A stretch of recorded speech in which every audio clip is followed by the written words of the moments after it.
করবে।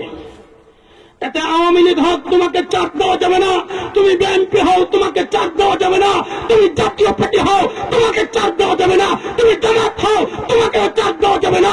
যে কোনো দলের হও, যেই মানুষ হও না কেন, যেই ব্যক্তি আমার রাসূলের সাহাবীকে নিয়ে কটাক্ষ করবে তাকে কোনো অবস্থায় চাপ দেওয়া যাবে না। আমরা কোন দলকে কটাক্ষ করে বলি নাই।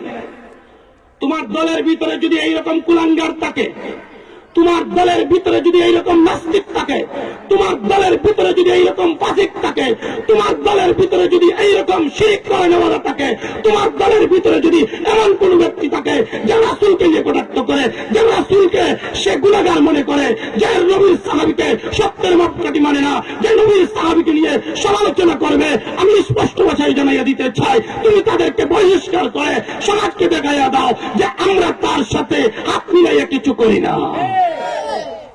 এটা স্পষ্ট করতে হবে। আমি ইসলামিক দল প্রত্যেকটাকে নিজের জীবনের চেয়ে বেশি ভালোবাসি। আমি কোন দলের বিরুদ্ধে কথা বলি না। এই সমস্ত ইসলামিক দলগুলাকে নষ্ট করার জন্য কিছু কুচক্রী মহল তারা কাজ করতেছে, যাকে উলামায়ে কেরাম যাতে ঐক্য হয়ে যায়, এই সুযোগে যেন ঐক্য না হতে পারে আমি সচেতন করে দিতে চাই। জামাতের ভাইদেরকে আমি সচেতন করে দিতে চাই, জমিয়তের ভাইদেরকে আমি সচেতন করে দিতে চাই, চরমনাই পীর সাহেবদেরকে আমি সচেতন করে দিতে চাই, বিএনপির ভাইদেরকে আমি সচেতন করে দিতে চাই। বাংলার বুকে যারা ইসলামকে বন্ধ করার জন্য সবসময় কথা বলেন, আমি বলতে চাই এই দেশের যারা যুবকরা দেশকে 2024 স্বাধীন করেছেন, আমি তোমাদের ছাত্র ভাইদের সংবর্ধন করে বলতে চাই যে এই সমস্ত কুচক্রী মহল এখন ঢুকে উলামায়ে কেরামের ঐক্য নষ্ট করতে চায়, মুসলমানদের ঐক্য নষ্ট করতে চায়, মুসলমানদের সমাজে ফিতনা ছড়াতে চায়, এদেরকে চিহ্নিত করুন, এদেরকে আইনের আওতায় এনে উপযুক্ত শাস্তি দেন। এরা আমাদের সমাজের মধ্যে ফিতনা ছড়াইতে চায়। আমরা যাদেরকে ভালোবাসি তাদের কাছ থেকে আমাদেরকে বিচ্ছিন্ন করে দিতে চায়। আল্লাহর পয়গম্বর বিশ্বনবী সাল্লাল্লাহু আলাইহি সাল্লাম এর সাহাবায়ে কেরাম কেমন সাহাবীরা ছিল? ও মুসলমান, দোষ থাকতে পারে, আমাদেরও দোষ ছিল, সাহাবীদেরও দোষ ছিল। দোষ ছিল না বিষয়টা এমন নয়।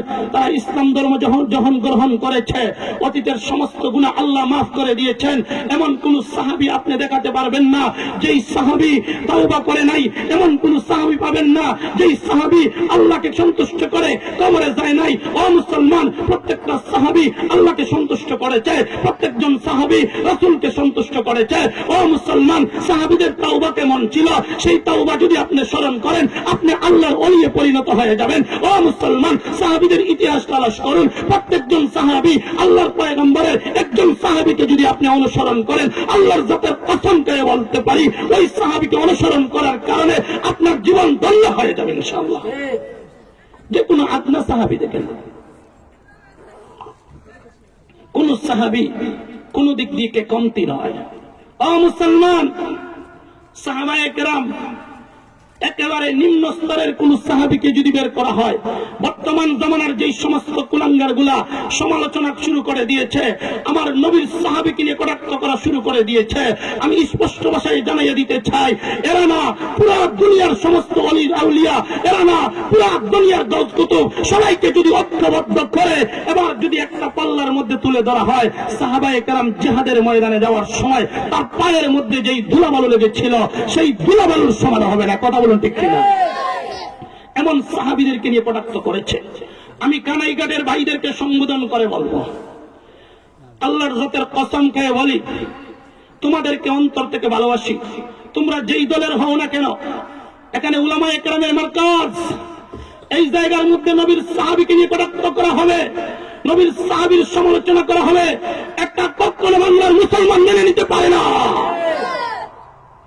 বাংলাদেশের যে কোনো প্রান্তে হোক রাসূলের সাহাবীকে নিয়ে কটাক্ষ করতে পারবে না। একটাই সিদ্ধান্ত নেন, ও মুসলমান, রাসূলের সাহাবীকে নিয়ে কটাক্ষ করবেন, আপনার ঈমান কোথায়? আপনি তো ঈমান পাইছেন রাসূলের সাহাবী থেকে, আল্লাহর রাসূলের সাহাবী থেকে ঈমান পাইছেন। ও মুসলমান, আল্লাহর রাসূলের সাহাবীর সাথে আপনার ঈমান মিলানো হয়েছে। আল্লাহর পয়গম্বর বিশ্ব নবীজি সাল্লাল্লাহু আলাইহি সাল্লাম বলেছেন, আমার সাহাবীদেরকে তোমরা অনুসরণ করো, আমার সাহাবীকে তোমরা দেখো, আমার সাহাবী কিভাবে চলাফেরা করেছে। ও মুসলমান, নবীর সাহাবীদের সম্পর্কে আল্লাহ তাআলা কোরআনের আয়াত নাযিল করে বলেন, উলাইকা হুমুল মুফলিহুন উলাইকা হুমুর রাশিদুন উলাইকা আল্লাযীনা ইমতাহানাল্লাহু কুলুবাহুম লিত-তাকওয়া ওয়াস-সাবিকুনাস সাবিকুন উলাইকাল মুকাররাবুন রাদিয়াল্লাহু আনহুম ওয়া রাদু আন। একবার চিল্লায়ে বলেন আল্লাহু আকবার।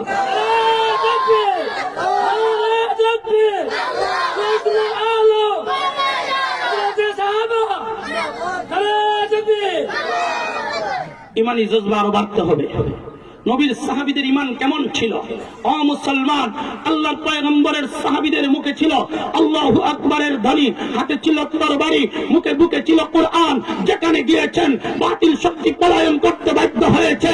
সেই ধারাবাহিকতায় ও মুসলমান, আজকে আপনি মুসলমান হয়েছেন, আপনি শান্তি বসবাস করতেছেন, আপনি কোরআন পেয়েছেন, আপনি রাসূলের সুন্নাহ পেয়েছেন। এক কথাই আপনাদেরকে বুঝিয়ে দিতে চাই, ও মুসলমান, যেই নবীর সাহাবী দ্বারা আপনি ঈমানের অধিকারী হয়েছেন, এই পর্যন্ত ইসলামের দাওয়াত নিয়ে সাহাবায়ে কেরামরা এসেছিল, সাহাবীদেরকে দেইকা তাবিঈনদের শিক্ষা করেছিল, তারপরে তাবেঈন, তারপরে আইম্মায়ে মুজতাহিদিন। এক কথায় এই ধারাবাহিকতায় আমাদের উস্তাদবৃন্দ আমাদেরকে শিক্ষা দিয়েছে। আমরা আপনাদেরকে মাঠে ঘাটে মাহফিলে শিক্ষা দিয়ে থাকি। ও মুসলমান, সেই সাহাবীকে নিয়ে কটাক্ষ করবে কোন বাংলার যুগে এইরকম কোন নাস্তিকের ঠাঁই পাবে না ইনশাআল্লাহ। নবীর সাহাবীকে নিয়ে কটাক্ষ করবে, এটা কেমন মুসলমান? ও পয়গম্বর বিশ্ব নবীজি সাল্লাল্লাহু আলাইহি সাল্লাম সাহাবীদের সম্পর্কে কেমন কথা বলেছেন? আমার সাহাবীর সমালোচনা করা যাবে না, সাহাবীকে সত্যের মাপকাঠি মানতেই হবে। ও মুসলমান, যারা সাহাবায়ে কেরামকে সত্যের মাপকাঠি মানে না, ওরা মুসলমান নামের ভেজাল। কথা বলুন ঠিক কিনা? এরা সুরতে মুসলমান, বাস্তবে মুসলমান না। এখন যদি কেউ বলে যে আমি নবীকে সত্যের মাপকাঠি মানি, এটা ভুল। কারণ নবীকে সত্যের মাপকাঠি মানেন, নবীর সাথে যদি আপনার ঈমানের তুলনা করেন, নবীর কাজের সাথে যদি আপনার ঈমানের আপনার কাজকে মিলাইয়া রাখেন। এবার আমি জিজ্ঞাসা করতে চাই, রাসূল তো 11 বিয়ে করেছে, কোন রওয়ায়াত 9 বিয়ে করেছে, আপনি তো সেটা করতে পারবেন না। ও মুসলমান, রাসূলের শরীর থেকে দাম মুবারক যখন বের হইতো, এগুলা খুশবন্দি এমন হইতো মনে হইতো মিশকা আম্বর উনি পরিধান করে আসছে। ও মুসলমান, আল্লাহর পয়গম্বর যেখানে পেশাব পায়খানা করতেন, আল্লাহর পয়গম্বরের পেশাব পায়খানা গুলা জমিন হজম করে ফেলত। ও মুসলমান, এই আল্লাহর পয়গম্বরের যেই সমস্ত অনুসরণ করা মুসলমানদের সবগুলা সম্ভব না, কিন্তু সাহাবীদের পরিপূর্ণভাবে অনুসরণ করা সম্ভব। কথা বলুন ঠিক কিনা? রাসূলের সবগুলা অনুসরণ করা কি সম্ভব? বলেন না, সবগুলা অনুসরণ করা সম্ভব। কিন্তু সাহাবায়ে কেরাম রাসূলকে দেইকা যেগুলা করেছিল, যেগুলা স্মরণ করেছিল, যেগুলা দেখে আমল করেছিল, ঠিক তদ্রুপ আমাদেরও সেই রকম আমল করতে হবে। একটা কথা আপনাদেরকে বুঝাইয়ে দিতে চাই, রাসূলকে সাহাবায়ে কেরাম কতটুকু ভালোবাসতেন। দেখেন, একটা যুবক এবার এক সময় চিন্তা করলো, আজকের জামানায় যদি রাসূল দুনিয়াতে থাকতেন, তাহলে রাসূলকে ভালোবাসতাম, রাসূলকে মহব্বত করতাম, নবীর সাহাবীর চেয়ে বেশি ভালোবাসতাম। এমন পর্যায়ে যখন বারবার এই সমস্ত কথাগুলো বলতেছে, এমনকি ডাক দেয়া বলে, রাসূলের শরীরটা পাইলে তেল মাখাইয়া দিতাম, আল্লাহর রাসূলের চুলটা পাইলে ভালো করে আছড়াইয়া দিতাম, আল্লাহর শরীরের মুখটা পাইলে একটু ক্রিম এমনকি সৌন্দর্য ব্যবহার করাইয়া দিতাম। একের পর এক কথা বলতেছে। ও মুসলমান, এমন ভাবে আফসোস করে এক পর্যায়ে দেখা গেল এই ব্যক্তি এক সময় রাত্রের বেলায় ঘুমায় গেছে, রাসূলকে ভালোবাসে আর এটাই বুঝাইয়ে চায় আমি রাসূলের সাহাবী, এর চেয়েও বেশি ভালোবাসি রাসূলকে। এমন ভাবে একটা চিন্তা নিয়ে বসেছে। এবার দেখেন, রাসূলুল্লাহ সাল্লাল্লাহু আলাইহি সাল্লাম রাত্রের বেলায় ওই দিক থেকে আসতেছে একটা গাড়ি নিয়ে, মধ্যখানে একটা নদী, মধ্যখানে একটা কি নদী অথবা একটা কালপাট, যেটা ছোট্ট মোটো, এখানে গাড়ি যাওয়া সম্ভব হবে না। এই জায়গার মধ্যে কাদা পেক আছে, কাদা আছে, এই জায়গায় নরম মাটি, এই জায়গার মধ্যে গাড়ির চাক্কাটা নিচে যেতে পারে। এমন অবস্থায় এই আশিক রাসূল এবার চিন্তা করলো, এবার কি করা যায়? বাড়ির মধ্যে চলে যায়, বাড়িতে চলে যাবে, সেখান থেকে কুদাল নিয়ে আসবে, আসার পরে এই জায়গার মধ্যে এবার কি করবে? ওইটা মাটি খনন কইরা এখানে মাটি দিবে, তারপরে আল্লাহর রাসূলের গাড়ি পার হবে। দেখেন, নবী নবীর সাহাবী এমন সময় দেখেন নবীর একজন সাহাবী ওই জায়গায় দৌড়াই আসতেছে, আসার পরে দেখা যায় ওই জায়গায় কোনো কুড়াল লাগায় নাই, ওই জায়গায় কোনো মাটি লাগায় নাই। ও মুসলমান, নবীর সাহাবী এই কালপাট বনে গেছে, এই জায়গায় চিত হয়ে শুয়ে গেছে। বলেন সুবহানাল্লাহ। আল্লাহর রাসূলের গাড়ি ওর বুকের উপর দিকে চলে গেছে। ও মুসলমান, এবার ওই ব্যক্তির ঘুমটা ভেঙে গেল। ও কুড়াল নিয়ে দেখে রাসূলের গাড়িটা ওই ব্যক্তির সাহাবীর বুকের উপর দিয়ে চলে গেছে। দেখেন এই নবীর সাহাবীগুলা রাসূলকে কেমন ভালোবাসে। আর আমাদের সমাজের কিছু মানুষ আমরা বলি রাসূলকে ভালোবাসি, অথচ আমরা দাঁড়িয়ে রাখি না। কথা বলুন ঠিক কিনা? রাসূলকে ভালোবাসি, নামাজ এক ওয়াক্ত ঠিক মতো আদায় করি না, 5 ওয়াক্তের নামাজ জামাতের সাথে আদায় করি না। রাসূলকে ভালোবাসি, যেই রাসূল গানকে নিষিদ্ধ করার জন্য দুনিয়ার জগতের মধ্যে এসেছিলেন, যেই রাসূল বাদ্যযন্ত্রকে ধ্বংস করে দেওয়ার জন্য দুনিয়ার জগতের মধ্যে এসেছিল। ও মুসলমান, যেই পয়গম্বর দুনিয়ার জগতের মধ্যে আসছিলেন দেব দেবী এই সমস্ত সব মূর্তিগুলাকে ভেঙে চুরমারচুর করে দেওয়ার জন্য, সেই রাসূলের এখন নবীর উম্মতগুলা ঘরে ঘরের ভিতরে পুতুল ঢুকায় রাখছে। কথা বলুন ঠিক কিনা? বাচ্চাদের পুতুল আছে না, দেখছেন? এই পুতুল গুলা যে বাচ্চার হাতে তুলে দিচ্ছেন, আপনার বিবেকটা কোথায় রাখছেন? এটা তো আপনার বিবেকে কাজ করার দরকার ছিল। এখানে পুতুল ডাকার কোনো বিষয় নয়। ও মুসলমান, আল্লাহর পয়গম্বর বিশ্ব নবীজি সাল্লাল্লাহু আলাইহি সাল্লাম বলেন, মান রাআ মিনকুম মুনকারান ফালইগাইরহু বিয়াদিহি ফা ইন লাম ইসতাতি ফা বিলিসানিহি ওয়া ইন লাম ইসতাতি ফা বিকলবিহি ওয়া যালিকা আযআবুল ঈমান। আল্লাহর পয়গম্বর বলেন, যেখানে অন্যায় কাজ চলবে, তোমার যদি হাত থাকে তুমি হাত দিয়ে বারণ করবা, যদি তাও না পারো তাহলে তোমার জবান দিয়ে প্রতিবাদ করবা, যদি তাও না পারো দিল দিয়ে ঘৃণা করবা। আজকে মুসলমান তার হাতের দ্বারাও প্রতিবাদ করে না, মুসলমান তার জবান দ্বারাও প্রতিবাদ করে না, মুসলমান তার দিল দিয়েও ঘৃণা করে না। মুসলমান তার আজকে দেখা যায় তার সন্তান গান বাজায়। ও মুসলমান, তার সন্তান দেখা যায় সিনেমা দেখে, তার সন্তান টিভি দেখে, রাতকে রাত মোবাইল ব্যবহার করে। আছে কি নাই? আসেনি? ইন্টারনেট সারা রাত দেখে কিন্তু ফজরের নামাজ পড়ে না। আসেনি এমন মানুষ? বলেন না। আল্লাহ তো বলেছেন কোরআনের এক আয়াতের মধ্যে বলেন, ইয়া আইয়ুহাল্লাযীনা আমানু কু আনফুসাকুম ওয়া আহলিকুম নারা। হে ঈমানদাররা, তোমরা নিজে জাহান্নামের আগুন থেকে বাঁচাও, তোমাদের পরিবার পরিজনকে জাহান্নামের আগুন থেকে বাঁচাও। ও মুসলমান, আমি আপনাদেরকে জিজ্ঞাসা করতে চাই, যে এই রাসূল এসেছিলেন দুনিয়ার জগতে এই জাহান্নামী মানুষগুলোকে জান্নাতি বানিয়ে দেওয়ার জন্য। ও মুসলমান, যেই আল্লাহ কোরআনের আয়াত নাজিল করে জানাইয়া দিয়েছেন, ও মুসলমান, তুমি নিজে জাহান্নামের আগুন থেকে বাঁচো, তোমার পরিবার পরিজন, তোমার আত্মীয় স্বজন, তোমার বংশধর, তোমার প্রতিবেশী, তাদেরকে তুমি জাহান্নামের আগুন থেকে বাঁচাও। আজকে তো দেখা যায় আমাদের যুবকরা লাভাই লাভাই জাহান্নামের আগুনের মধ্যে গিয়ে পড়তেছে, আমাদের আত্মীয় স্বজন লাভাই লাভাই জাহান্নামের মধ্যে গিয়া পড়ে আছে। ও মুসলমান, আল্লাহ তাআলা জানাইয়া দেয়, আল্লাহ তাআলা জানাইয়া দেয়, তুমি জাহান্নামের আগুন থেকে বাঁচাও, পরিবার পরিজনকে জাহান্নামের আগুন থেকে বাঁচাও। অথচ আমি নিজেও চিন্তা করি না, আমিও লাভাইয়া গিয়ে জাহান্নামের আগুনের মধ্যে পড়তেছি। আমি নিজে গান বাজাই, আমার সন্তান গান বাজায়। ও মুসলমান, এখন মোবাইলের মধ্যে পুরো রাত দেখা যায় ফেসবুক ঢুকায়, আর বেহায়াপনা ছবি দেখে এমন আছে কি নাই? আর হাজী সাহেবের কথা রাইতে দেয়, বিয়ের অনুষ্ঠান হইলে কেমন লাগে? হাজি করে, হাজি 3বার 4বার হজ কইরা আসে, কিন্তু ছেলের বিয়ের সময় গানের অনুষ্ঠান ছাড়া বিয়ে হয় না, গেট ছাড়া বিয়ে হয় না, মেয়ের বিয়ের সময় গানের অনুষ্ঠান না কইরা বিয়ে হয় না। ও মুসলমান, সারা জীবন হজ করেন, এই হজ আল্লাহর দরবারে কবুল হবে না। আপনি সারা জীবন পাবলিক করেন, পাবলিক কবুল হবে না। আপনি আগে আল্লাহর হুকুম নবীর তরিকা মতো জীবন পরিচালনা করেন। আজকে দেখা যায় আমাদের ঘরে ঘরে গানের অনুষ্ঠান, ঘরে ঘরে গানের অনুষ্ঠান। ও মুসলমান, এই গানগুলা এখন শিক্ষা অর্জন করে করে তোমার সন্তানগুলা লাভাই লাভাই জাহান্নামের মধ্যে নিক্ষেপ হচ্ছে। কথা বলুন ঠিক কিনা? আজকে মুসলমান তার ঈমান হারানোর জন্য যত ষড়যন্ত্র আছে, প্রত্যেকটা ষড়যন্ত্র করা হচ্ছে। মুসলমানদের ঈমান কিভাবে ধ্বংস করা যায়, মুসলমানদের ঈমান যেন সে ঠিক মতো না রাখতে পারে, তার ঈমানটা যেন হারাইতে পারে, এই জন্য মুনাফিকরাও ষড়যন্ত্র করে, ইহুদি খ্রিস্টানরাও ষড়যন্ত্র করে। এক সময় আমরা রেখেছি টিভির গান, সিনেমার গান, এগুলো ছিল তখন টিভি দেখতে হইতো, এক বাড়ির মধ্যে গিয়ে বসতো, 50-60 জন এক জায়গায় বসে টিভিগুলো দেখতো। কিন্তু এখন খ্রিস্টানরা এমন একটা চিন্তা করলো ঘরে ঘরে কিভাবে ঢোকানো যায়, যার কারণে এখন দেখা যায় মোবাইল, এমন একটা মোবাইল দিয়েছে যেই মোবাইলের মধ্যে টিভির সবকিছু আছে, সিনেমার সবকিছু আছে। কোনো কিছু করতে হলে অন্য কারো বাড়িতে যাওয়া সম্ভব না হলেও সে ঘরে বসে বসে এগুলো দেখতে পারে। কথা বলুন ঠিক কিনা? আমার ভাইরা, এই সব বের হয়েছে একমাত্র মুসলমানদের ঈমানকে ধ্বংস করার জন্য। আপনার এলাকায় মনে করেন সম্পত্তি আছে, একটা ঘরের ভিতরে ডাকাতরা চিন্তা করে ওই ঘরের ভিতরে ঢুকতে পারলে তাদের ডাকাতি কইরা এই সমস্ত মাল নিয়ে যেতে পারবো। মুসলমানদের একটা সম্পদ, এটা হচ্ছে দৌলতে ঈমান।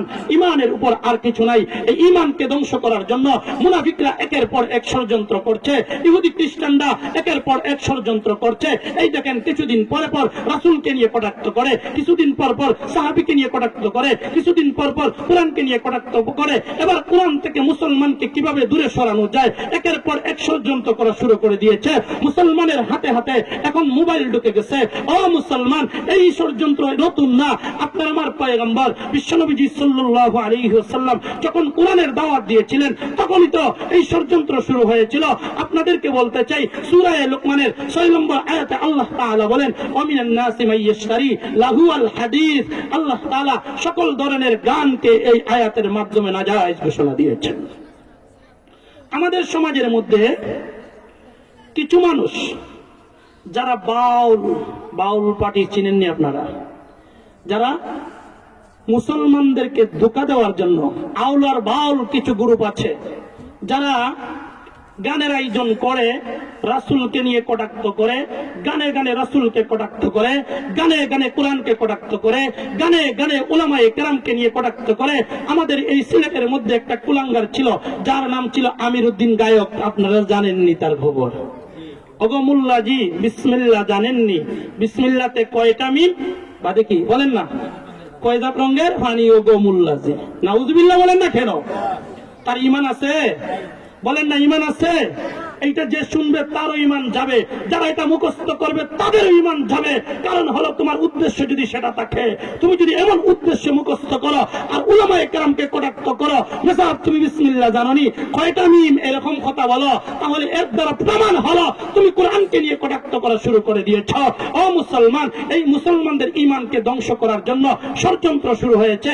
এখন থেকে নয়, আল্লাহর পয়গম্বর বিশ্বনবীজি সাল্লাল্লাহু আলাইহি সাল্লাম যখন মক্কার জমিনের মধ্যে দ্বীনের দাওয়াত দেওয়া শুরু করে দিয়েছে, তখন কোরআনের আয়াত এত সুন্দর করে আল্লাহর পয়গম্বর তখন তেলাওয়াত করতে পারতেন। আল্লাহর পয়গম্বরের মধুর কণ্ঠের তেলাওয়াত শোনার জন্য সবাই পাগল হয়ে গিয়েছিল। বলেন সুবহানাল্লাহ। আল্লাহর পয়গম্বর যখন মক্কার জমিনের মধ্যে দ্বীনের দাওয়াত দেয়, এমন অবস্থায় আল্লাহর পয়গম্বর কোরআন তেলাওয়াত করে। যে আল্লাহর পয়গম্বরের কাছে যায় সেই ব্যক্তির কোরআনের প্রতি ভালোবাসা তৈরি হয়ে যায়। বলেন চিল্লাইয়া সুবহানাল্লাহ।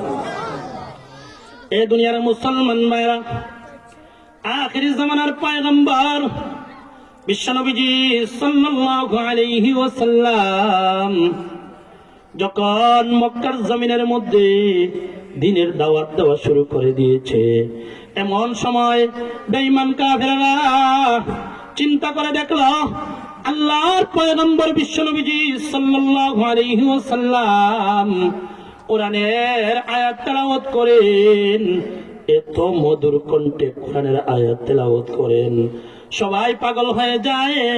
ও মুসলমান ভাইরা, বেঈমান কাফেররা ঐক্যবদ্ধ হয়ে গেল। মুসলমান এই জায়গার মধ্যে গিয়ে মুহাম্মাদের কোরআন তেলাওয়াত শুনে শুনে সবাই মুসলমান হয়ে যাচ্ছে। ওই মুহাম্মাদের কাছে যেন আর কেউ না যেতে পারে, এই জন্য তারা বয়কট করলো। একটা বৈঠকের মধ্যে সিদ্ধান্ত গ্রহণ করলো, এখন থেকে আর কেউ কোরআনের তেলাওয়াত শোনার জন্য কেউ যাবে না। ও মুসলমান ভাই গো, ভালো করে চিন্তা করে দেখেন, এমন অবস্থায় রাত্রের বেলায় যখন বাড়ির মধ্যে সবাই চলে গেছে, চারজন বড় বড় নেতা আবু জেহেল, উতবা, শয়বা, রবিয়া, এই চারজনের আর ঘুম লাগে না। রাত্রের বেলায় কোরআনের তেলাওয়াত শোনার জন্য আল্লাহর পয়গম্বর বিশ্বনবীজি সাল্লাল্লাহু আলাইহি ওয়াসাল্লামের কাছে কিভাবে যাবে, তারা এবার সিদ্ধান্ত নিল আজকে তো অন্য কেউ যাবে না, তাহলে আমরাই চলে যাই। এবার তারা ঐক্যবদ্ধ হয়ে এবার যখন এই দিন থেকে যাওয়া শুরু করলো, ও মুসলমান, কয়েকদিন এইভাবে আসা যাওয়া করলো, এলাকার মানুষরা জানতে পারলো এই চারজন নেতা আমাদেরকে নিষেধ করেছে, কিন্তু যদিও নিষেধ করে না কেন, কিন্তু তারা তো আবার যায়। শেষ পর্যন্ত তারা সমালোচনা করা শুরু করে দিল। ও মুসলমান ভাই, এমন একটি অবস্থায় তারা চারজন সিদ্ধান্ত নিলেন, এখন থেকে আর আমরা যাব না, যেহেতু এলাকার মানুষ আমাদের ব্যাপারে সমালোচনা করে। এমন একটি অবস্থায় তারা চারজন সিদ্ধান্ত নিল, তাহলে কি করা যায়? রাত্রের বেলা মুহাম্মাদের তেলাওয়াত শোনার জন্য যেতে হয়, দিলকে সান্ত্বনা দিতে পারি না, এর বিকল্প একটা রাস্তা বের করতে হবে। এমন একটি অবস্থায় তারা চারজন সিদ্ধান্ত নিল, নজর ইবনে হারেস, যিনি পুরা দুনিয়া সফর করে বিভিন্ন জায়গার মধ্যে ব্যবসার মধ্যে চলে যায়, ব্যবসা বাণিজ্য করে, তার কাছে গিয়ে বলতে হবে এর বিকল্প কিছু বের করা যায় কিনা। এবার পাঁচজন নেতা, আবু জাহেল, উতবা, শাইবা, রবিয়া, এই চারজন আর নজর ইবনে হারেস, এই পাঁচজন মিলিয়ে এবার সিদ্ধান্ত নিলেন কি করা যায়। এমন একটি অবস্থায় তখন একটা সিদ্ধান্ত চলে আসলো, ও নজর ইবনে হারেস, তুমি তো পৃথিবীর বিভিন্ন জায়গায় সফর করো, ও নজর ইবনে হারেস, তুমি এবার যেই জায়গার মধ্যে গিয়ে গায়িকা পাইবা আর সাথে সাথে এর গানগুলোও পাইবা, এইগুলা সহ তুমি ক্রয় করে নিয়ে আসবা, যাতে মুহাম্মাদের কোরআন কোনো মানুষ না শুনতে পারে, কোরআনের জন্য প্রচার না হতে পারে, মুসলমান যেন কেউ না হতে পারে, সেটার জন্য ষড়যন্ত্র করতে হবে, সেটার মোকাবেলা আমাদের এইগুলাকে দাঁড়াতে হবে। ও মুসলমান, স্পষ্ট ভাষায় বুঝিয়ে দিতে চাই, নজর ইবনে হারেস এবার পৃথিবীর বিভিন্ন জায়গা সফর করে, বিভিন্ন জায়গার মধ্যে যায়। ও মুসলমান, এক পর্যায়ে এক জায়গার মধ্যে গেল, সেই জায়গার মধ্যে যাওয়ার পর একজন বাদী পাইল, তার কণ্ঠটাও বড় সুন্দর, এবার পুঁতি কিনে পুঁতি গায়, এই মহিলা পুঁতি গায়। পুঁতি বুঝেননি?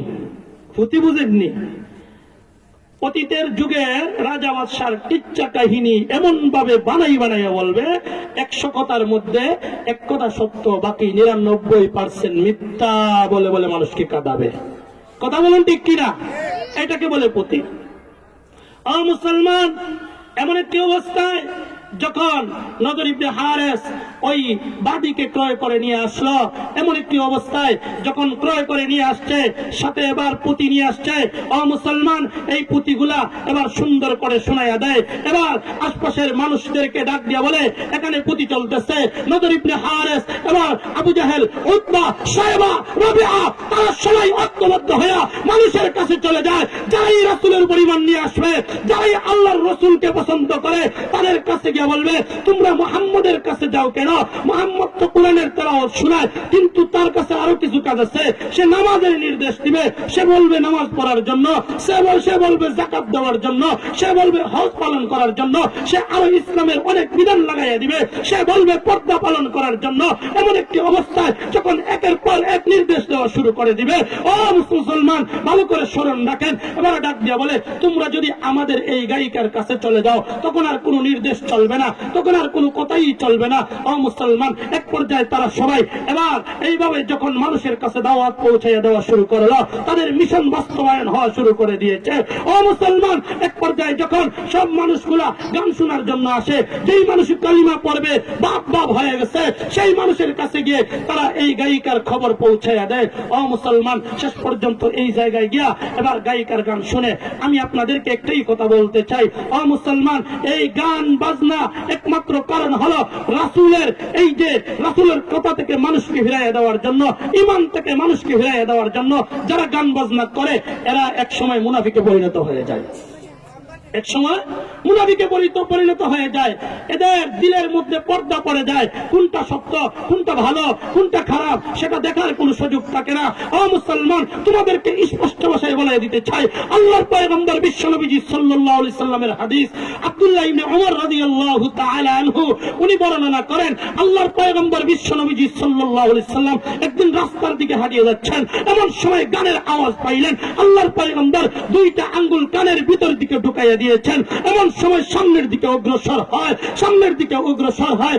ওমর, আব্দুল্লাহ ইবনে ওমর যখন এইগুলা দেখতেছে, আল্লাহর পয়গম্বরকে জিজ্ঞাসা করে, আল্লাহর পয়গম্বর, আপনি কানে হাত দিচ্ছেন কেন? আল্লাহর পয়গম্বর একটু সামনে অগ্রসর হয়ে এমন সময় ডাক দিয়া বলে, ও আল্লাহর পয়গম্বর, আপনি কেন কানে হাত দিয়েছিলেন? আল্লাহর পয়গম্বর পিছন দিকে ফিরে বলে, আরে আব্দুল্লাহ ইবনে ওমর, গানের আওয়াজ কি এখনো শোনা যায়? এমন সময় আব্দুল্লাহ ইবনে ওমর ডাক দিয়া বলে, আল্লাহর পয়গম্বর, সতর্ক, আর গানের কোনো আওয়াজ শোনা যায় না। আল্লাহর পয়গম্বর কান থেকে তখন আঙ্গুল সরাইয়া দিয়েছে। এখন তো আমাদের যুবকরা ইয়ারফোন কানের ভিতরে ঢুকাইয়া দেয়, কথা বলুন ঠিক কিনা? রাতকে রাত গান দেখে, রাতকে রাত ছবি দেখে। ও আমাদের অভিভাবকরা তেমন পাগল হয়ে গেছে, তার হাতে বড় একটা মোবাইল তুলে দেয়। সন্তান এখনো 5 ক্লাস পর্যন্ত পড়তে পারে নাই, সে এখন নেংটা ছবি দেখা, বেহায়াপনা দেখা সমাজ খারাপ করতেছে, তার চরিত্র খারাপ করতেছে। ও মুসলমান, দেখা যায় এখন মেট্রিক পরীক্ষায় ওঠার পর ফেল মারে, এমন আছে কিনা সমাজে? কথা বলেন আছে কিনা? এর একমাত্র কারণ হলো আমাদের অভিভাবকরা 1 নম্বর দায়ী। আল্লাহর পয়গম্বর বলেছেন, আলা কুল্লুকুম রাঈন ওয়া কুল্লুকুম মাসউলুন আন রাইয়াতিহি। তোমরা প্রত্যেকই দায়িত্বশীল, তোমাদের সম্পর্কে জিজ্ঞাসা করা হবে, তোমাদের অধীনস্থ সম্পর্কে জিজ্ঞাসা করা হবে। তুমি কিভাবে জীবন পরিচালনা করেছিলা, তোমার আত্মীয় স্বজন কিভাবে পরিচালনা করেছিল, তোমার অধীনস্থরা কিভাবে পরিচালনা করেছিল, এইগুলোর সব জবাব দিতে হবে।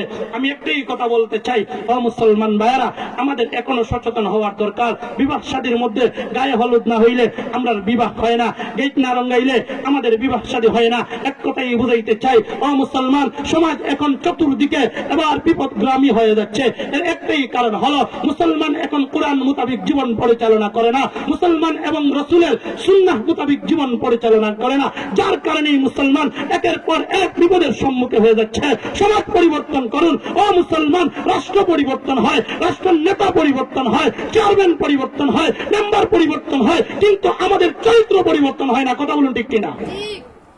যতই পরিবর্তন করে না কেন, নিজে পরিবর্তন হতে হবে, নিজের চরিত্র পরিবর্তন করতে হবে, সমাজ থেকে হিংসা দূর করতে হবে, অহংকার দূর করতে হবে। এখন মৌলবীর বিরুদ্ধে হিংসা করে, ডাক্তারের বিরুদ্ধে হিংসা করে, মুরব্বীর বিরুদ্ধে হিংসা করে। ও মুসলমান, এইগুলো যতক্ষণ না পর্যন্ত দিল থেকে তাকাব্বুরি দূর করছেন না, হিংসা থেকে দিল পবিত্র করছেন না, যতক্ষণ না পর্যন্ত নিজের চরিত্র পরিবর্তন না করতে পারবেন, যতই চিল্লান না কেন, সমাজ পরিবর্তন হবে না, সমাজ পরিবর্তন হবে না। এই সমাজ পরিবর্তন করতে হলে নিজে পরিবর্তন হতে হবে। যাই হোক, আমি যে কথাটা বলতে চাই শেষের দিকে চলে আসছি। এখানে আসার পর এই দেখেন আল্লাহর এক ওলি, আমি ওনাকে অন্তর থেকে ভালোবাসি। এই অত্র কোম্পানিগঞ্জের মধ্যে 2 জন বুজুর্গ যাদেরকে আমি সবচেয়ে ভালোবাসি, একজন হচ্ছেন আল্লামা শায়েখ আব্দুল মুসাব্বির সাহেব। উনি দুনিয়া থেকে সরে যাওয়ার পর আমরা এতিম হয়ে যাব। এই এলাকায় উনার মতো আরেকজন নাই। উনার এর পরবর্তীতে আরেকজন, যদিও উনাকে এত বেশি না চিনতে পারলেও উনি আমলদার নেককার মানুষ, হাবিব সাহেব। তো এখানে আসছি এই উনার দাওয়াত, বিশেষ করে আমার বড় ভাই, আমার চাচাতো ভাই আপনাদের পাশেই আছেন মাহমুদ সাহেব, এই মসজিদের দায়িত্বশীল। তো সবার ভালোবাসা মহাব্বত নেওয়ার জন্য, আমার বাড়ি তো এত দূরে না, আমার বাড়ি তোয়াকুল। এখানে অনেক ছোটবেলা থেকে বক্তব্য করি। যখন এই এলাকার রাস্তাটা ভালো ছিল না, তখন এই এলাকায় যতটা মাহফিল হয়েছে প্রত্যেকটা মাহফিলই আমার দাওয়াত ছিল। কারণ তখন যুবক মানুষ তো গাড়ির এই টাকের উপর ওইটাও আসতে পারতাম, আর অন্যান্য বড় বড় বক্তা নিয়ে আসতে পারতো না। যার কারণে সেই সময় এই এলাকায় কোনো মহল্লা বাকি রয় নাই, প্রত্যেকটা মহল্লায় মহল্লায় মাহফিল করেছিলাম। ও মুসলমান ভাইরা, এখন ঢাকা শহরে এখানে আমার একটা মাদ্রাসা আছে, সিলেটে আরেকটা মাদ্রাসা আছে। বিশেষ করে আপনারা আমাকে স্মরণ করেছেন, দাওয়াত দিয়েছেন, আমি আসছি। আসার পরে এখানে একটা বিষয় দেখলাম যে মসজিদটার কাজ এখনো বাকি রয়ে গেছে। আমার উস্তাদ আল্লামা শায়েখ মুজিবুর রহমান সাহেব, উনিও চলে আসছেন, উনি আমার পরে আলোচনা করবেন। তো হুজুর তো আসেনি, আমার কথা শুনতেছেন, আমাকে দোয়া দিবেন। আমি হুজুরকে ওনাকেই আমার পরেই দেওয়া হবে। তো দেখেন, আমি এখানে 2-4টা কথা বলতে চাই। আল্লাহ রাসূল সাল্লাল্লাহু আলাইহি সাল্লাম বলেন, মান বানা লিল্লাহি মসজিদান বানাল্লাহু লাহু বাইতান ফিল জান্নাহ। যেই মানুষ দুনিয়ার জগতে একটা মসজিদ বানাইয়া দিবে, আল্লাহ তাআলা তার জন্য জান্নাতে একটি বালাখানা তৈরি করে দিবে। বলেন সুবহানাল্লাহ। এবার দেখেন, এই হাদিসটা যখন ইমাম শাফি রাহমাতুল্লাহি আলাইহি এক সময় বর্ণনা করতেছেন, একটা মসজিদের মধ্যে বয়ান করতেছেন একটা জায়গায়। তো এমন সময় এই এলাকার মানুষ একজন দাঁড়ায় বলল, ইমাম শাফি, তুমি যে রাসূলের এই হাদিসটা বললা, এই হাদিসটা যে বলেছ, তুমি আমার সাথে লিখে দিতে পারবা, লিখিত দিতে পারবা যে মরণের পরে আল্লাহ তাআলা আমাকে জান্নাতে একটা বালাখানা তৈরি করে দিবে? ইমাম শাফি রাহমাতুল্লাহি আলাইহি, ও মুসলমান, আমরা প্রত্যেকেই রাসূলের হাদিসকে এমন ভাবে বিশ্বাস করি। একজন মানুষ উঠবেন না, মেহেরবানি করে অনুরোধ করবো, কেউ উঠবেন না। যার কাছ থেকে যে দাঁড়াবে তাকে আপনি বসাইয়ে দিবেন, বুঝবেন উনি এই মাহফিলে ডিস্টার্ব করতেছে। বোঝা যাবে শয়তানের খালাতো ঘরের ভাই, কাউকে কেউ উঠতে দিবেন না। এখন শেষ কথায় আসতেছে, দেখেন এমন সময় ইমাম শাফি রাহমাতুল্লাহি আলাইহি উনাকে ডাক দিয়ে বললেন যে হ্যাঁ আমি লিখিত দিতে পারবো, আল্লাহ তাআলা জান্নাতে একটা বালাখানা দিবে। ইমাম শাফি রাহমাতুল্লাহি আলাইহির সামনে এই ব্যক্তি দাঁড়ায় বলল, ও হুজুর আমি একটা মসজিদ বানায় দিব। বলেন সুবহানাল্লাহ। এবার ইমাম শাফি লিখিত দিয়ে দিলেন যে আল্লাহ তাআলা তোমার জন্য জান্নাতে একটা বালাখানা তৈরি করে দিবে। এই ব্যক্তি এই কাগজটা নিয়ে সুন্দর করে প্যাকেট কইরা তার সন্তানের কাছে গিয়ে ডাক দিয়া বলল, ও ভাই, ও সন্তানরা, তোমরা এই কাগজটা সুন্দর করে রাখবা, আমি যখন দুনিয়ার থেকে বিদায় নিয়ে চলে যাব কাফনের ভিতরে এই কাগজ টুকরা দিয়ে দিবা। ইমাম শাফি আমার সাথে ওয়াদাবদ্ধ হয়েছে, আল্লাহ নাকি আমার জন্য জান্নাতে একটা বালাখানা তৈরি করে দিবে, এই জন্য আমার ঘর বানাবো না, আমি আল্লাহর ঘর বানাইয়া দিব। এমন অবস্থায় ইমাম শাফির এই লিখিত কাগজটা নিয়ে ঘরে রাখছে। কিছুদিন পরে ওই ব্যক্তি দুনিয়ার থেকে বিদায় নিয়ে চলে গেল। এমন সময় ইমাম শাফি রাহমাতুল্লাহি আলাইহি এই মসজিদের ইমাম সাহেব এমন সময় ফজরের নামাজ পড়ানোর জন্য যখন এই জায়গার মধ্যে গিয়েছেন, যাওয়ার পরে ফজরের নামাজ পড়াইবে এমন একটি মুহূর্তে দেখে উপর থেকে একটা কাগজ পড়ছে। এবার সাথে সাথে এই কাগজটা হাতের মধ্যে নেয়, নেওয়ার পরে এমন সময় তাকায়া দেখে, এমন একটা অবস্থায় দেখে এই কাগজের মধ্যে লেখা, দুনিয়ার কোনো কালে দিয়া লেখা নয়, দুনিয়ার কোনো মানুষের লেখা নয়, এমন কোন আকৃতিও নয়, এত সুন্দর আকৃতি দিয়া লেখা যে ইমাম শাফি তুমি যে ওয়াদা করেছিলা রাসূলের হাদিস নিয়া, মান বানা লিল্লাহি মসজিদান বানাল্লাহু লাহু বাইতান ফিল জান্নাহ, যেই ব্যক্তি দুনিয়ার জগতে একটা মসজিদ বানায় দিবে আল্লাহ তাআলা তার জন্য জান্নাতে একটা বালাখানা তৈরি করে দিবে। আল্লাহ তাআলা তোমার এই লেখাকে পরিপূর্ণ কইরা, এই লেখার ওয়াদাকে পূর্ণ কইরা তাকে আমি আল্লাহ তাআলা একটা জান্নাতে বালাখানা দিয়েছি। বলেন সুবহানাল্লাহ। দৃষ্টান্ত স্বরূপ আরো দুই একটা কথা বলি। বাদশাহ হারুনুর রশিদের জামানায় স্বপ্নের মধ্যে দেখলেন কে যেন এসে বলতেছে, ও বাদশাহ হারুনুর রশিদ তুমি একটা মসজিদ বানাও। কথাটা বুঝতেছেননি? বাদশাহ হারুনুর রশিদ সিদ্ধান্ত নিল যে আমি একটা মসজিদ বানায় দিব। ও মুসলমান, এমন সময় বাদশাহ হারুনুর রশিদ যখন মসজিদ বানানোর জন্য সিদ্ধান্ত নিয়েছে, সবাইকে বলতেছে তোমরা দান খয়রাত করো, সবাই বড় অঙ্কে দান খয়রাত করলো। একজন মহিলা কিন্তু সে গরিব মানুষ, অন্য কারো হাতে দিতে চায় না, অল্প কিছু টাকা সে ম্যানেজ করে নিয়ে বাদশাহ হারুনুর রশিদ সাহেবের কাছে চলে গেল। এমন একটি অবস্থায় বাদশাহ হারুনুর রশিদ সাহেব দেখলেন 1 টাকা অথবা 1 দিরহাম এমন অবস্থায় তার হাতে দিতে চায়। এমন সময় বাদশাহ হারুনুর রশিদ উনাকে ধমক দিয়ে বললেন, চলো তুমি এই জায়গা থেকে সরে যাও, তুমি অন্য কারো হাতে দিতে পারতা, 1 টাকার জন্য আমার কাছে চলে আসছো। মহিলা এবার চুপচাপ বাড়ির মধ্যে চলে গেল। ও মুসলমান, এবার বাড়িতে মধ্যে যাওয়ার পর কিছু চুনা বাজারের মধ্যে গিয়া 1 টাকায় কিছু চুনা ক্রয় করলেন। এবার এই যে মসজিদটা সুন্দর করে রং মারা হয়েছে, এবার কিছু চুনা ক্রয় কইরা চুনাটাকে ভালো করে এবার মাখায়া এবার ওই জায়গায় গিয়া দেওয়ালের মধ্যে লাগাইয়া দিচ্ছে। বাদশাহ হারুনুর রশিদ রাত্রের বেলায় ঘুমিয়ে গেছে।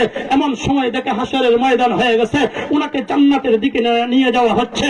এবার দেখা যায় তাকে জান্নাতের বালাখানা দেখানো হয়। শেষ পর্যন্ত কে যেন ডাক দিয়ে বলে, চলে আসো, তোমার পাশে আরেকটা জান্নাতের বালাখানা দেখা যায়। এবার যখন সেই জায়গার মধ্যে নিয়ে যাওয়া হচ্ছে, সেখানে যাওয়ার পর উনি তাকায়া দেখে এমন সুন্দর একটা বালাখানা, আর উনি একটা তাজমহলের মধ্যে বসে আছে। একজন মহিলা যাকে ধমক দিয়েছিল সেই মহিলা এই জান্নাতের মধ্যে বসে আছে। এমন অবস্থায় ওনার ঘুম ভেঙে যায়। শেষ পর্যন্ত সকালবেলা সবাইকে, সরকারের বাহিনী সবাইকে ডাক দিয়ে বললেন, যাও তোমরা এই মহিলাকে নিয়ে আসবা। মহিলার কাছে চলে গেছেন লোকজন। এবার গিয়া বলতেছে, মা গো, বাদশাহ হারুন রশিদ ডাকাইছে, তুমি নাকি ওই জায়গার মধ্যে যাইবা, তুমি যেতে হবে। এবার এই মহিলা চিল্লাইয়া কাঁদে, আমি মনে হয় একটু চুনা লাগাইয়া দিয়েছিলাম, যার কারণে হয়তো বাদশাহ জানতে পারছে, আমাকে মনে হয় উপযুক্ত শাস্তি দেওয়া শুরু করবে। এবার আসতেছে না। শেষ পর্যন্ত এই লোকগুলা ডাক দিয়া বলল, হ্যাঁ তুমি কাইদো না, তোমাকে বাদশাহ মারবে না, তুমি চলে আসো। শেষ পর্যন্ত ওনাকে ধৈর্য নিয়ে আসলেন বাদশাহর কাছে। বাদশাহ এবার ওনার পাশে চেয়ারে বলল, এই জায়গার মধ্যে তুমি বসে যাও। বলেন না সুবহানাল্লাহ। মহিলা এবার ডাক দিয়া বলে, আমাকে নিয়ে মজা করছেন, আমাকে নিয়ে মজা করতেছেন, আমি এই জায়গায় বসবো না। কেন, বিষয় কি আপনি আমাকে খুলে বলেন। বলে না, আল্লাহ তাআলা তোমার জন্য একটা জান্নাত বানিয়ে রাখছে, তুমি আমার কাছে বসো। মহিলা ডাক দিয়ে বলে, তুমি হয়তো আমাকে নিয়ে মজা করতেছ, বিষয়টা মনে হয় এমন হবে। এবার মহিলা ডাক দিয়ে বলে, হ্যাঁ বাস্তবই বলছেন। বলে হ্যাঁ বাস্তবই বলছি, তুমি আমার কাছে বসো মা, আমি তোমার সাথে কোনো বেয়াদবি করবো না। এবার বিষয়টা বুঝো, আমি রাত্রের বেলা এইভাবে স্বপ্নে দেখেছিলাম, তুমি কি কাজটা করছো এটা একটু ভালো করে বুঝাইয়া বলো। এবার এই মহিলা ডাক দিয়া বলে, ও বাদশাহ হারুনুর রশিদ, আমার টাকা যখন আপনি 1 টাকা, ছোট্ট একটা টাকা গ্রহণ করেন নাই, আমি আল্লাহর কাছে কাঁদছিলাম, আল্লাহ আমার সামর্থ্য নাই, আমি একটা দিরহাম নিয়া আমি গিয়েছিলাম বাদশার কাছে, কিন্তু বাদশাহ আমার এই দিরহামটা গ্রহণ করে নাই। মালিক, তোমাকে খুশি করার জন্য 1 দিরহামের বিনিময়ে যা চুনা পেয়েছি, এই চুনাগুলো তোমার রাস্তায় দিয়ে দিলাম। এবার এই চুনাটা লাগাইয়ে দিয়েছিলাম, এই জন্য মনে হয় আপনি আমাকে শাস্তি দিবেন। বাদশাহ হারুনুর রশিদ চকুর পানি ছেড়ে দিয়ে বলে, মা গো, তোমার এই অল্প দানটা আল্লাহ কবুল কইরা আমাকে যেমন ভাবে জান্নাতে একটা বালাখানা দিয়েছে, তোমাকেও আল্লাহ তাআলা জান্নাতে একটা বালাখানা তৈয়ার করে রেখে দিয়েছে। বলেন চিল্লাইয়া সুবহানাল্লাহ। আপনারা জান্নাতে যাইতে চান? বলেন না। এই মসজিদটা হচ্ছে কার ঘর? আল্লাহর ঘর। কার ঘর? তাজিউল কুজ্জা ইমাম আবু ইউসুফ রাহমাতুল্লাহি আলাইহি, উনার জামানায় একটা ঘটনা ঘটেছিল। এটা 1 মিনিটে বলি, দেখেন। ওই জামানার বাদশাহ তার বউকে 3 তালাক দিছে। কয় তালাক? 3 তালাক। এই শর্তে দিছে, তুমি যদি আজকে সন্ধ্যার ভিতরে আমার এই রাজত্বের এরিয়া ছেড়ে যেতে না পারো, তাহলে তোমার 3 তালাক। এবার বাদশাহ অনেক বড় তার এরিয়া, 1 দিন নাই 1 মাস হাঁটলেও এই এরিয়া ছেড়ে যেতে পারবে না, ওই এলাকা ছেড়ে যাওয়া কোনো সম্ভব না। আচ্ছা, মনে করেন আপনাদের এই আহমদাবাদে একজন যদি ডাক দেয়া বলে তার স্ত্রীকে, তুমি এই এলাকা ছেড়ে এই সিলেট বিভাগের ভিতরে তুমি থাকতে পারবে না, যদি সন্ধ্যা পর্যন্ত থাকো তাহলে বিনা তালাকে তালাক হয়ে যাবে। আচ্ছা বলেন, গাড়ি দিয়ে গেল সিলেট বিভাগ আজকের রাত্রের ভিতরে শেষ করতে পারবে? পারবে না। কেন? এটা অনেক লম্বা রাস্তা। ও মুসলমান, এবার চিন্তা করে দেখেন, ও মুসলমান, সেই সময় তো গাড়ি ছিল না, সেই সময় ছিল উটের উপর সওয়ার করা, ঘোড়ার উপর সওয়ার করা। এমন একটি অবস্থায় সেই জামানার বাদশাহ যখন এইভাবে বলল, তুমি এই এরিয়া আমার রাজত্বে যতটুকু আছে এইগুলা তুমি সন্ধ্যার আগে আগে ছেড়ে যেতে হবে, এমন একটি অবস্থায় এবার বাদশাহ সাহেব উনি তো এবার সেই জামানায় আলেমদেরকে সম্মান দেওয়া হইতো, আলেমদেরকে সম্মান দেওয়া হইতো। এখন করতে পারছে না, সামান্য একটু কেদার হইলে হুজুরকে ডাক দিয়ে বলে, আমার বাসায় চলে আসবা, আমার কথা শুনতে হবে। ইমামকে চাকরের মতো ব্যবহার করা হয়। ও মুসলমান, সেই জমানার উলামায়ে কেরামের সম্মান কেমন ছিল?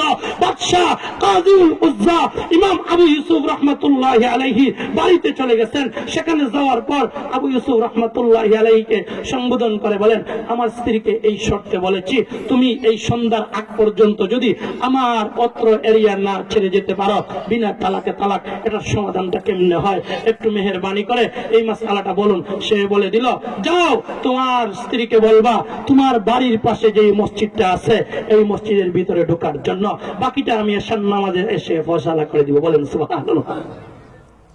ইমাম আবু ইউসুফ রাহমাতুল্লাহি আলাইহি এবার যখন এশার নামাজের সময় আসছেন নামাজ পড়ার জন্য, এমন একটি অবস্থায় ইমাম আবু ইউসুফ রাহমাতুল্লাহি আলাইহি এই জায়গার মধ্যে আসছেন।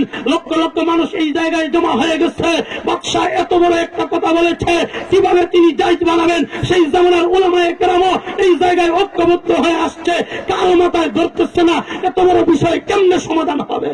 এমন অবস্থায় ইমাম আবু ইউসুফ রাহমাতুল্লাহি আলাইহি এই জায়গার মধ্যে এসে বলেন, আল মসজিদ বাইতুল্লাহ, এটা কারো বাবার ঘর না, কার নেতৃত্বে এই ঘর চলবে না, এটা হচ্ছে আল্লাহর ঘর। এই ঘরের মধ্যে আল্লাহু আকবারের ধ্বনিয়ে মুয়াজ্জিন সাহেবের আযান শুরু হয়। আল্লাহু আকবার, আল্লাহু আকবার, আল্লাহু আকবার, শেষের শব্দ আল্লাহ, লা ইলাহা ইল্লাল্লাহ, শেষের শব্দ আল্লাহ। আল্লাহর ঘর, আল্লাহর বিধান অনুযায়ী চলে। ইমাম সাহেব যখন নামাজে দাঁড়ায় তখন বলে আল্লাহু আকবার, আল্লাহু আকবার, আল্লাহ শব্দ প্রথমে শুরু হয়, শেষ পর্যন্ত যখন সালাম ফেরায় আসসালামু আলাইকুম আলাইকুম ওয়া রাহমাতুল্লাহ। আল্লাহ শব্দ শেষে আছে। এক কথায় হলো মুসলমান এই মসজিদ যতক্ষণ না চলবে আল্লাহর হুকুম অনুযায়ী চলবে। আল মসজিদু বাইতুল্লাহ, এটা হচ্ছে আল্লাহর ঘর, দুনিয়ার কোন রাজা বাদশার ঘর নয়। এটা কারো কেদারি চলবে না, এখানে কারো বাহাদুরি চলবে না। আল্লাহর হুকুম নবীর তরিকা মতো আল্লাহর ঘর মসজিদ পরিচালনা করা হবে। কোরআন হাদিস মোতাবেক আল্লাহর ঘর মসজিদ পরিচালনা করা হবে। আজকের জমানায় ইমামকে ব্যবহার করা হয়, মুয়াজ্জিনকে ব্যবহার করা হয়, খাদিমকে ব্যবহার করা হয়। আল্লাহর ঘরের মসজিদের ইমামেরও সম্মান বেশি, মুয়াজ্জিনেরও সম্মান বেশি, কমিটিরও সম্মান বেশি। কিন্তু কমিটি বুঝতে হবে যে এটা আল্লাহর ঘর। কার ঘর?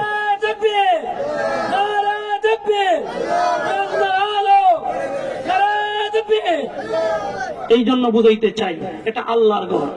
আল্লাহর ঘর অল্প কিছু দান করলো আল্লাহ তাআলা বিনিময়টা বড় দেয়।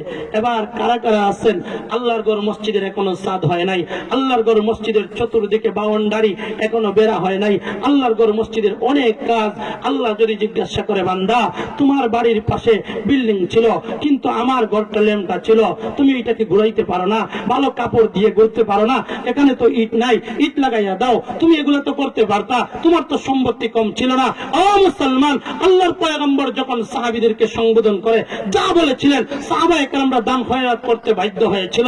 সময় লম্বা হয়ে যাবে, না হলে দান খয়রাতের ফজিলত বলতে পারতাম। এইদিকে আমি যাচ্ছি না, আমি আপনাদেরকে বলতে চাই কে আছেন